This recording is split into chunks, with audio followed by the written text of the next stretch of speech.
Hi friends, welcome back to my channel.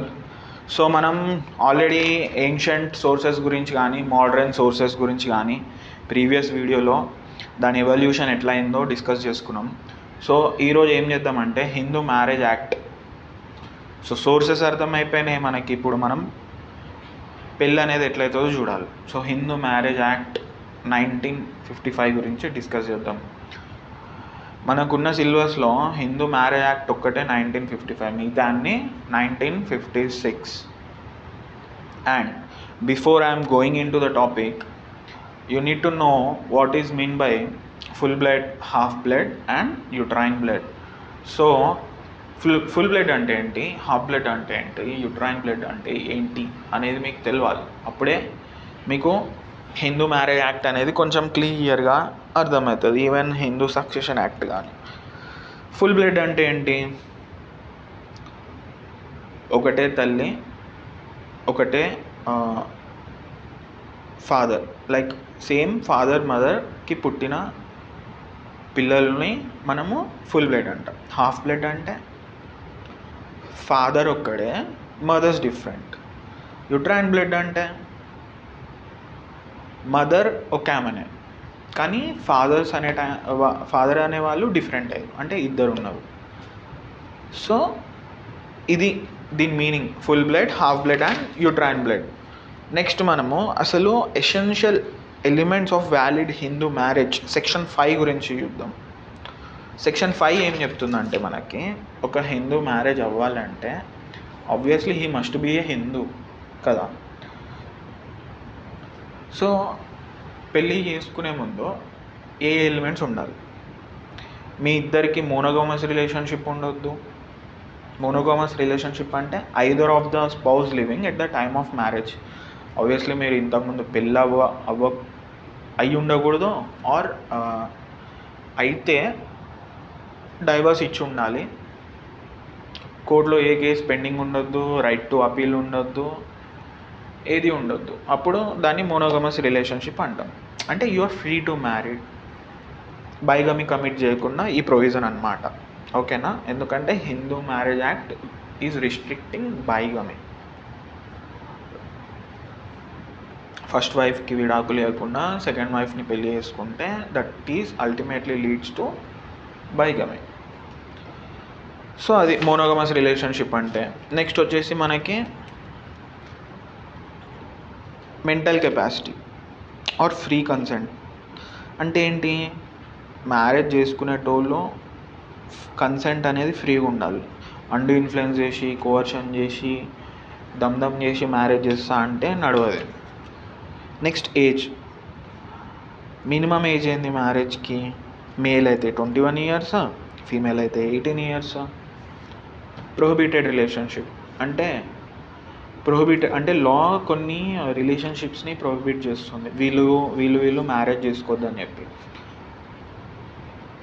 మీకు అర్థమైపోతుంది prohibited relationship అంటే ఇట్ ఈస్ వెరీ ఇల్లాజికల్ అని, unethical అని అనిపిస్తుంది. అన్ఎథికల్ టు మోరల్స్ అని వినంగానే అనిపిస్తుంది. ఇప్పుడు ఫర్ ఎగ్జాంపుల్ స్టెప్ మదర్ని సన్ పెళ్లి చేసుకోవడం కానీ, ఆర్ వైఫ్ ఆఫ్ బ్రదర్ని పెళ్లి చేసుకోవడం కానీ, ఇట్లాంటి రిలేషన్షిప్స్ని లా అనేది ప్రొహిబిట్ చేస్తుంది. సో అది. నెక్స్ట్ వచ్చేసి సప్పిండ రిలేషన్షిప్. సప్పిండ అంటే ఏంటి, పిండం ఎవరైతే ఆఫర్ చేస్తున్నారో వాళ్ళు పెళ్లి చేసుకోవడానికి లేదు. ఓకేనా? అయితే మేల్ సైడ్ నుండి 5 generations వరకు పెళ్లి చేసుకోవడానికి లేదు, ఫీమేల్ సైడ్ నుండి 3 generations వరకు పెళ్లి చేసుకోవడానికి లేదు. సో ఇప్పుడు ఒకవేళ మేల్ సైడ్ నుండి 6th generationలో ఉన్నాడు, ఫీమేల్ సైడ్ నుండి ఆమె 4th generationలో ఉంది, అప్పుడు పెళ్లి చేసుకోవచ్చా అంటే yes, they can marry. Unless until మీరు 5 to 3 generations లోపల ఉన్నంత వరకు లా మిమ్మల్ని రిస్ట్రిక్ట్ చేస్తుంది. So that is called sapinda relationship. Next ఇంకొకటి ఏంటంటే మనకి సెరిమోనీస్ ఆఫ్ హిందూ మ్యారేజ్ అని ఉంటుంది. సో ఈ సెరిమోనీస్ పర్ఫామ్ చేయడం నస్సరియా అంటే ఎవరైనా చేయొచ్చు, ఐదర్ ఆఫ్ ద పార్టీస్ చేయొచ్చు, ఇద్దరు చేయాలని రూల్ ఏం లేదు, ఒకరైనా చేయొచ్చు. అండ్ దీంట్లో మనకి వేరియస్ టైప్స్ ఉంటాయి. సగాయ్ అని, కన్యాదాన్ అని, సప్తపది అని. ఒకవేళ వాళ్ళ కష్టంలో వాళ్ళు పాటించే ఆచారంలో సప్తపది అంటే 7 రౌండ్స్ బిట్వీన్ ఏ సెక్రెట్ ఫైర్, అంతే కదా. సో అది నెససరీ అని వాళ్ళ కష్టంలో ఉంటే అప్పుడు పాటించాలి, అన్లెస్ అంటిల్ లేనంత వరకు పాటించలేము. ఆ 7th రౌండ్ ఎప్పుడైతే కంప్లీట్ చేస్తామో అప్పుడే మ్యారేజ్ అయినట్టు లెక్క. నెక్స్ట్ మనం ఏం చూస్తాం సెక్షన్ 8లో. సో మ్యారేజ్ ఎట్లా చేసుకోవాలి అర్థమైపోయింది. ఇంకేంది, సెరిమోనీస్ ఎట్లా చేసుకోవాలి మనకు అర్థమైపోయింది. నెక్స్ట్ ఏం చేస్తామంటే మనము ఇప్పుడు మ్యారేజ్ అయిపోయింది, సెరిమోనీస్, రిజిస్ట్రేషన్ అనేది కంపల్సరీ అంటే కంపల్సరీ కాదు. మీకు ఏ లొల్లి రానంత వరకు. మీ మధ్య గొడవలు వస్తే మీరు కోర్టుకి వెళ్తే మీరు మెయింటెనెన్స్ కానీ లేకపోతే ప్రాపర్టీలో సమ్ డివిజన్ కానీ, అసలు మీరు వైఫ్ అండ్ హస్బెండ్ అని ప్రూవ్ చేసుకోవాలంటే రిజిస్ట్రేషన్ అనేది ఉంటే ఇంకేం అవసరం లేదు, ఇంకా వేరే ఎవిడెన్స్ ఏం కోర్టు ముందు పెట్టక్కర్లా. సో సెక్షన్ 8 ఏం చెప్తుందంటే రిజిస్ట్రేషన్ అనేది చేయించుకోండి అని చెప్తుంది. అక్కడ ఉన్న స్టేట్ లెజిస్లేచర్లో ఇట్ ఈస్ కంపల్సరీ అయితే మీరు చేయించుకోవాలి, అప్పుడే మనకి వ్యాలిడ్ మ్యారేజ్ కింద కన్సిడర్ చేస్తాం. అంటే మిగతా అన్ని వాయిడ్ మ్యారేజెస్ అంటే కాదు, అట్లేం లేదు. కోర్టుకి వెళ్ళినాక తేలుతుంది, ఫొటోస్ చూపించడము లేకపోతే పక్కన వాళ్ళని అడగడము, ఏదో సమ్ ఆల్టర్నేటివ్ ఎవిడెన్స్ బట్టి తేలుస్తారు. ఎందుకు అంత రిస్క్ తీసుకోవడం. సో పెళ్ళి చేసుకుంటే మీరు రిజిస్ట్రేషన్ కూడా చేయించుకోండి, అయిపోయా. నెక్స్ట్ మనకి వాయిడ్ అండ్ వాయిడబుల్ మ్యారేజెస్ అంటాం. ఇప్పుడు నేను చెప్పిన ఏమని, వాయిడ్ మ్యారేజెస్ అంటే అది from beginning it is void, మీరు చేసుకున్నా అది చెల్లదు. ఎట్లాంటి కేసెస్లో, సబ్ రిలేషన్లో చెల్లదు, ప్రొహిబిటెడ్ రిలేషన్షిప్లో చెల్లదు, అండ్ మోనోగమస్ రిలేషన్షిప్. ఇవి కానీ మీరు ఫాలో అవ్వకపోతే ఇట్ ఈస్ వాయిడ్. అంటే మేము లవ్ మ్యారేజ్ చేసుకుంటామంటే సబ్ రిలేషన్షిప్లో 5th జనరేషన్ రాకముందే, 3rd జనరేషన్ కంప్లీట్ కాకముందే అంటే చేసుకోండి, వాయిడ్ అయిపోతుంది. లా చెప్తుంది వాయిడ్. ప్రొహిబిటెడ్ రిలేషన్షిప్లో అంటే స్టెప్ మదర్ని వేసుకుంటాము, వైఫ్ ఆఫ్ బ్రదర్ని వేసుకుంటాము అంటే ఇది కూడా వాయిడే. సో ఇవి తప్ప మిగతావన్నీ వాయిడబుల్ మ్యారేజెస్లో మీకు ఏముంటాయి అంటే, no sexual intercourse has been done after the marriage due to impotency husband. So husband impotent, వైఫ్కి ఆప్షన్ ఉంది వాయిడబుల్. ఆమె వెళ్ళాలనుకుంటే దాన్ని కోర్టుకి వెళ్ళి క్వశ్చన్ చేసి దాన్ని వాయిడ్ డిక్లేర్ చేసుకోవచ్చు. Or if the husband has pregnant another woman other than his wife, అప్పుడు కూడా వాయిడబుల్. వైఫ్ని ప్రెగ్నెంట్ చేయకుండా ఎవరినో ప్రెగ్నెంట్ చేస్తే అప్పుడు కూడా వాయిడబుల్. ఒకవేళ ఈమె ఓకే అనుకుంటే ఉంచుకోవచ్చు, లేదంటే వాయిడ్ చేసుకోవచ్చు. The wife has filed a request for annulling the marriage, obviously. Next ఇవన్నీ ఏంటంటే ఇక వాయిడబుల్ అన్నట్టు. ఈ 3 తప్ప మిగతా ఏవి ఉన్నా ఆప్షన్ ఆఫ్ ద పార్టీ. ఆమె చేయాలనుకుంటే చేయొచ్చు, అతను చేయాలనుకుంటే చేయొచ్చు, లేదంటే లేదు. సో పెళ్ళి అయిపోయింది, పెళ్ళి అయినాక ఆబ్వియస్లీ లొల్లిలు అవుతాయి. లొల్లిలు అయినప్పుడు ఏం కావాలి మనకి, రిలీఫ్ కావాలి. అందుకనే మ్యాట్రిమోనియల్ రిలీఫ్స్ ఏమున్నాయో చూద్దాం. So section 9 restitution of conjugal rights అంటే nothing but right to stay together. ఇప్పుడు పెళ్ళయింది, తర్వాత లొల్లి అయింది, వైఫ్ వెళ్ళిపోయింది అనుకోండి, ఆమె డ్యూటీ ఆమె పర్ఫామ్ చేస్తలే, ఓకేనా. వితౌట్ ఎనీ గ్రౌండ్ వెళ్ళిపోయింది అనుకోండి, అంటే ఎట్లా అంటే వ్యాలిడ్ గ్రౌండ్స్ లేకుండా, అంటే మీరు ఏమి అడల్టరీ కానీ క్రూయాలిటీ కానీ ఇట్లాంటివి ఏం పిచ్చి ఏం చేయట్లేదు, అప్పుడు కూడా వైఫ్ వెళ్ళిపోతే మనం ఏం చేయొచ్చు అంటే, మన సైడ్ మనం కరెక్ట్ ఉంటే మన దగ్గర ఆప్షన్ ఏముంటుందంటే రెస్టిట్యూషన్ ఆఫ్ కాంజుగల్ రైట్స్కి ఫైల్ చేసుకుంటాం. సో కోర్టు దగ్గర పోయి, సార్ నాది పెళ్ళయింది, మా వైఫ్ ఇట్లా వెళ్ళిపోయింది, నాకు ఆమెతో ఉండాలని ఉంది, సో మీరు దీన్ని ఎన్ఫోర్స్ చేయండి అని చెప్పి చెప్తారు. అప్పుడు కోర్టు చూస్తుంది అనమాట, వీడు చెప్పేవన్నీ కరెక్టేనా అని. ఆమె సైడ్ కూడా వింటారు. మీకు కూడా తెలుసు, no one shall be condemned unheard, principle of natural justice. We should always listen the other side also. So అట్లా అనమాట. సో ఇక్కడ ఏమైనా రెస్టిట్యూషన్ ఆఫ్ కాంజుగల్ రైట్స్లో ఏముంటుంది అంటే ప్రేమ ఉంటుంది, ఓకేనా. కలిసి ఉండాలనుకుంటారు, ఒక ఆయన వెళ్ళిపోవాలనుకుంటాడు, ఒక ఆమె ఏమో ఉండాలనుకుంటారు. సో వీళ్ళు పిటిషన్ వేసుకొని వాళ్ళిద్దరు కలిసి ఉండేటట్టు చూసుకుంటారు. నెక్స్ట్ ఏంది జ్యుడిషియల్ సపరేషన్, సెక్షన్ 10. ఇప్పుడు హస్బెండ్ అనే తోడు ఆర్ వైఫ్ అనే ఆమె అడల్టరీ కానీ, క్రుయాలిటీ కానీ, లేకపోతే మీకు డెజర్షన్ కానీ, కన్వర్షన్ కానీ, లైక్ ఏదో ఉంది. సో మెయిన్ క్రుయాలిటీ జనరల్గా క్రుయాలిటీ కమిట్ చేస్తుంది అనుకోండి, అప్పుడు ఏం చేస్తారంటే మీరు కోర్టు దగ్గరికి వెళ్ళి నాకు ఈయనతో ఉండడం ఇష్టం లేదు, నన్ను సపరేట్ చేసేయండి అని చెప్తారు. సో ఇది డైవర్స్ కాదు, మీ ఇద్దరు సర్టన్ పీరియడ్ వరకు సపరేట్ ఉంటారు. అంటే మీ బెడ్ మీరు షేర్ చేసుకోరు అండ్ మీ మార్షల్ రైట్స్ అన్నీ సస్పెండ్ అయిపోతాయి. ఆర్ ఒకవేళ మీరు దొరికిందే మోకా కదా అని చెప్పి మీరు రీమ్యారేజ్ చేసుకుంటే and it is become a అది మీరు బైగమీ కమిట్ చేసినట్టు and it will become a ground for divorce for either of the spouse.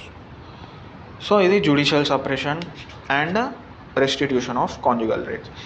So ఈ డిగ్రీ పాస్ అయ్యి 1 year అయింది, అప్పుడు కూడా మీరు ఫాలో అవ్వకపోతే then also it will lead to ground for divorce. Next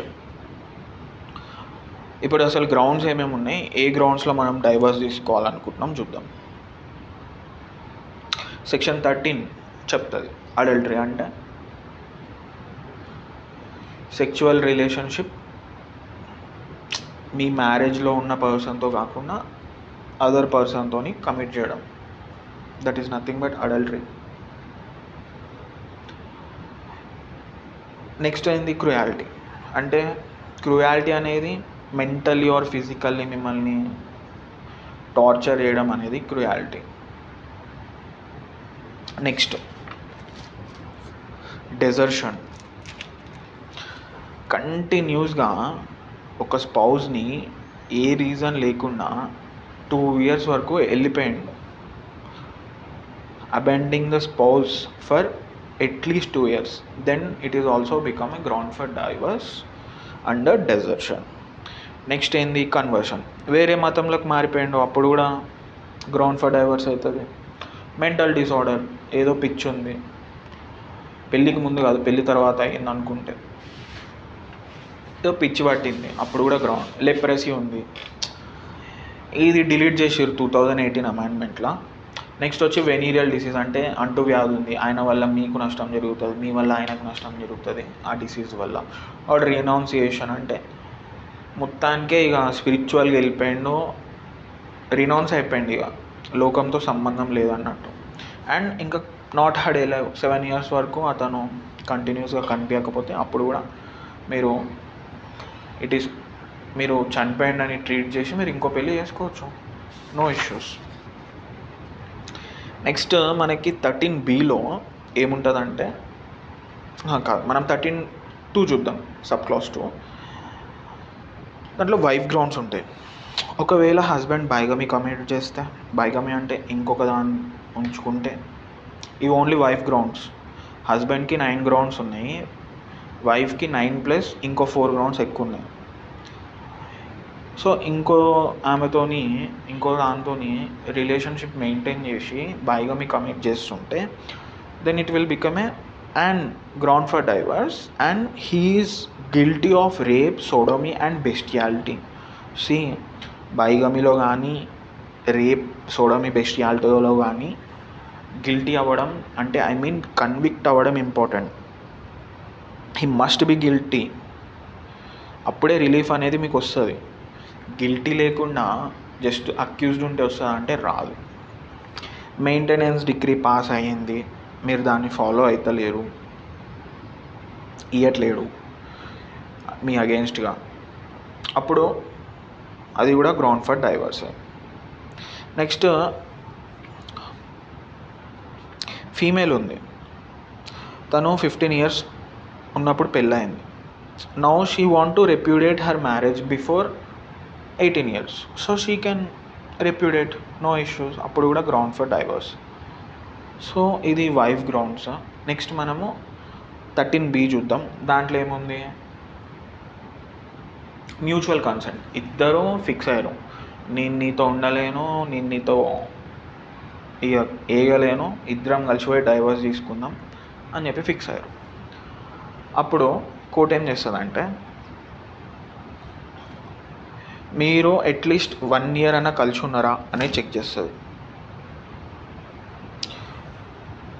next, ఇంకా మీరు కలిసి ఉండలేరు అని కోర్ట్ అనుకోవాలి.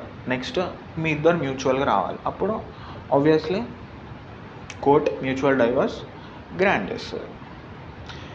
Next section 14, no divorce petition before 1 year of marriage.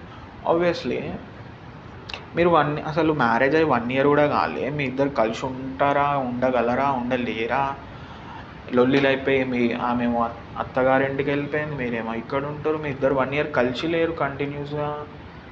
అట్లాంటప్పుడు డైవర్స్ తీసుకొని ఏం లాభం అని కోర్టు భావిస్తుంది. కలిసి ఉంటే ఒకరినొకరు అర్థం చేసుకుంటే ఉండొచ్చేమో కదా అన్న ఒక ప్రిజంప్షన్, ఒక good hope, good faith. So 1 year ఉండాలి మినిమం కలిసి, అప్పుడే మనము డైవర్స్ పిటిషన్ 1 year కంప్లీట్ అయినాక ఫైల్ చేయగలం. 1 year ముందు చేయలేం. ఒక ఎక్సెప్షన్ ఏంటంటే, any high court of the state passed certain rules. ఏదైనా హైకోర్టు ఆ సర్టెన్ స్టేట్లో సర్టెన్ రూల్స్ పాస్ చేసింది అనుకోండి, సో మీరు 1 year కన్నా ముందే రావచ్చు అని, అప్పుడు కూడా వెళ్ళవచ్చు. Are extreme hardship for the party, ఉండలేము ఇక కాదు అని ఫిక్స్ అయితే అప్పుడు కూడా మనకి 1 year కన్నా ముందే ఇవ్వచ్చు. సో నెక్స్ట్ వచ్చేసి మనకి divorced person when can marry again. అరే భయ్, మళ్ళీ డైవర్స్ అయిపోయింది, ఇప్పుడు మ్యారీ ఎప్పుడు చేసుకుంటారు, మళ్ళీ మ్యారేజ్ ఎప్పుడు చేసుకుంటారు? ఒకటి, no right of appeal.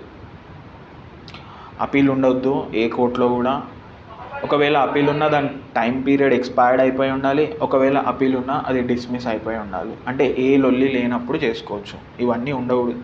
Case panchayat ఉండవద్దు అబ్బా, ఒక్క మాటలో చెప్పాలంటే కేసు క్లియర్ ఉండాలి.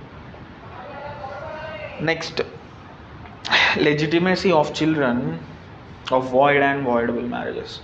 See, I always tell that it is the relationship which is illegitimate, not the children. So వాళ్ళు పెట్టుకున్న అక్రమ సంబంధం తప్పు, కానీ పిల్లలు ఎట్లా అక్రమ సంబంధం అయిపోతారు? కాదు కదా. So always a child status would be legitimate only. And section 17లో ఏం చెప్తారంటే, punishment of bigamy. Obviously bigamy మీరు కమిట్ చేసిరు అనుకోండి, ఫస్ట్ వైఫ్ 494 సెక్షన్ వేస్తుంది. సెకండ్ వైఫ్ ఏం చేస్తుంది, నాకు తెలియదు, నాకు ఫస్ట్ వైఫ్ ఉందని చెప్పలేడు, నేనే ఫస్ట్ వైఫ్ అనుకున్నా అని చెప్పి ఆమె 495 వేసుకుంటుంది. సో దాన్ని బట్టి పనిష్మెంట్ వచ్చేస్తుంది. Next, punishment of conditions of marriage. మీరు ఈ మ్యారేజెస్ కండిషన్స్ ఫుల్ఫిల్ చేయలే, అప్పుడు ఎట్లాంటి పనిష్మెంట్స్ వస్తాయి? ఒకవేళ ఏజ్ క్రైటీరియా ఫుల్ఫిల్ చేయలే, మీకు 2 years ఆఫ్ రిగరస్ ఇంప్రిజన్మెంట్ ఉంటుంది, ఆర్ 1 lakh ఫైన్ ఉంటుంది, ఆర్ బోత్ ఉంటుంది. అంతే కదా. మ్యారేజ్ ఏజ్ అనేటప్పుడు ఏజ్ వచ్చినప్పుడు చేసుకోవాలి, లా చెప్పినప్పుడు. మీ ఇష్టం వచ్చినప్పుడు చేస్తా అంటే అది నడవదు. అందుకే రిగరస్ ఇంప్రిజన్మెంట్ ఉంటుంది. ఆర్ ప్రొహిబిటెడ్ ఆర్ సబ్పిండర్ రిలేషన్షిప్లో చేసుకోను అంటే పెళ్ళి, సింపుల్ ఇంప్రిజన్మెంట్ ఉంటుంది 1 month వరకు, 1000 rupees ఫైన్ ఉంటుంది, అంతే. Next, jurisdiction of the court. అరే అంత అయిపోయింది, అసలు కేసు ఏడా ఫైల్ చేయాలంటే మీరు ఎక్కడైతే ఉంటుర్రో అక్కడ ఉన్న ఒరిజినల్ జ్యూడిక్షన్ ఏ కొట్టుకుంటుంది? ఆబ్వియస్లీ డిస్ట్రిక్ట్ కొట్టుకుంటుంది. అక్కడ ఉన్న డిస్ట్రిక్ట్ కోర్టులో మీరు కేసు ఫైల్ చేస్తారు, petition. Next, maintenance pendente lite and expenses of proceedings, wife or husband both. ఇక్కడ కొంచెం ఈ మెయింటెనెన్స్ ఏంది, హిందూ అడాప్షన్ అండ్ మెయింటెనెన్స్ యాక్ట్లో అడుగుతారు, మెయింటెనెన్స్ సిఆర్పిసిలో అడుగుతారు, మళ్ళీ హిందూ మ్యారేజ్ యాక్ట్లో కూడా అడుగుతారు. ఏంది మెయింటెనెన్స్ అంటే, మనము సూట్ ఫైల్ చేస్తాం కదా, అప్పుడు కోర్టు ముందు ప్రొసీడింగ్స్ అవుతుంటాయి. ఈ ప్రొసీడింగ్స్ టైంలో వాళ్ళు మెయింటెనెన్స్ డిమాండ్ చేసుకుంటారు. అరే ఆబ్వియస్లీ కేసు వేస్తే వాడు ఇంట్లో ఉండనిస్తాడా? ఉండనియాడు, పక్కకి వెళ్ళి అంటాడు ఆమెకి ఇనఫ్ సంపాదన లేదు. అప్పుడు ఏం చేస్తారు? మెయింటెనెన్స్ పిటిషన్ వేసుకుంటారు, మెయింటెనెన్స్ క్లెయిమ్ చేసుకుంటారు. అంటే పెండింగ్ బిఫోర్ ద కోర్ట్ ఉన్నప్పుడే సూట్ ఈ మెయింటెనెన్స్ అనేది డిమాండ్ చేస్తారు, లైక్ ఫుడ్, క్లోత్, షెల్టర్ వగేరా. And any reasonable